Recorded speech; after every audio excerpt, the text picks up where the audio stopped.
China buying hundreds of millions of barrels of Iran's sanctioned oil.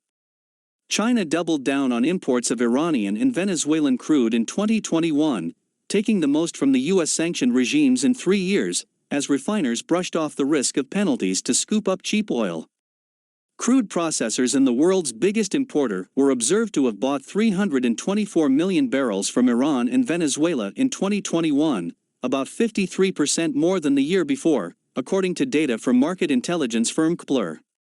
That's the most since 2018, when China took 352 million barrels from the two nations.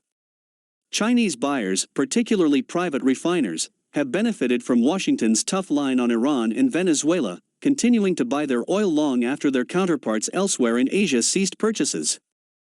The risk that non-U.S. entities may lose access to the U.S. financial system, or have their American assets frozen if found guilty of breaching the sanctions hasn't dissuaded them.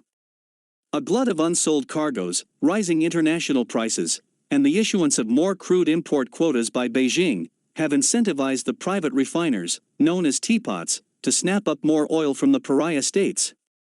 These shipments typically don't show up in official customs data.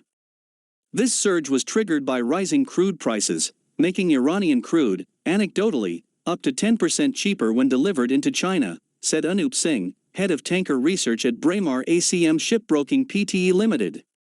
The U.S. also eased sanctions enforcement as it tried for a nuclear deal with Iran, he said.